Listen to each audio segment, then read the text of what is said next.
name is Chris Wormuth, and I'm the Souris Valley Animal Shelter Board President. And I came on the board about 7 or 8 years ago. I felt that it was important to become more involved with the work that the shelter does to support the Minot community and hundreds of animals that need help finding a forever home. In the 7 or 8 years that I've been on the board, I've seen a lot of changes. The shelter itself was built many years ago, and it has taken a lot of care, a lot of work to keep it at the point where animals have a safe environment. But as we look now around the shelter, you'll see that things have gotten to the point where we really need to take the next step. And that's what this whole campaign is about, the next step, not only to increase our service to Minot and the surrounding communities, but to increase our service to those that are in need, those pets that are in need, and make that connection between the Loving Forever homes and those that need assistance. The Souris Valley Animal Shelter has a 40-year history of serving Ward County and the surrounding areas. Our commitment to those who cannot speak for themselves goes beyond pet adoption. We offer a wide range of services, including humane education, pet therapy, the special connections to the Domestic Violence Crisis Center, YWCA, the American Red Cross providing temporary homes for pets of families in crisis situations.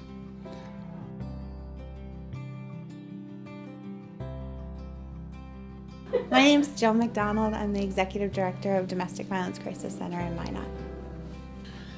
Our survivors often have so many barriers to leaving and to finding safety, and knowing that an animal could be left behind and that an abuser could use that animal as just one more thing to keep you there is something that prevents a lot of people from seeking safety. And so partnering with the animal shelter, DVCC has been able to remove that barrier and provide emergency sheltering for the animals in the survivors' lives. So we can cover the human component.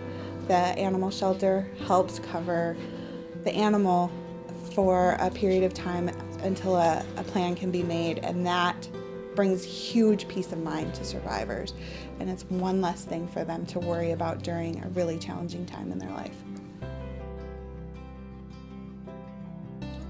Lauren Moore, Executive Director of the YWCA. We can house 17 clients at one time, so having pet therapy at the facility is a way for clients that have any sort of mental illness or just stressors can come and just have an hour where they can have fun with the animals. The children can read to the dogs, or if they decide to bring a cat or anything like that, and it's just a positive way that we can all just work together as a community. Additional services include our newly invented Read to the Animals program.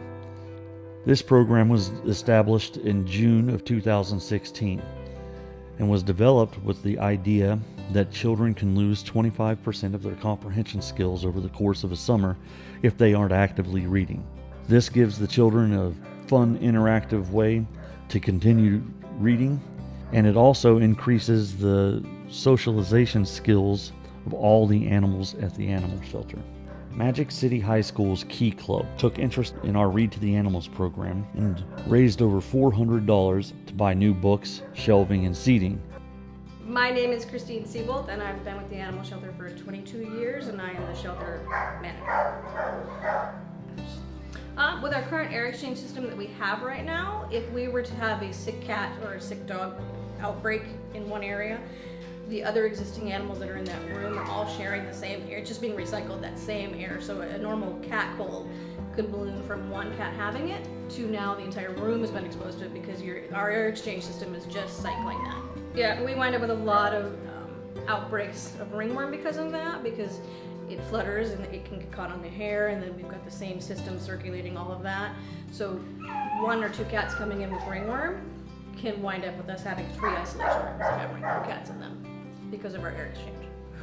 We currently have 1 isolation room, and that actually shares with cats and dogs at the same time. So there's 4 isolations for cats and 4 isolations for dogs. So we're already putting them into a stressed out environment because most cats don't want to recuperate next to a dog that may or may not be barking or being upset. So we're already hindering their recovery process a little bit about that way. But we have to then now make other areas once we fill up those 4 cages.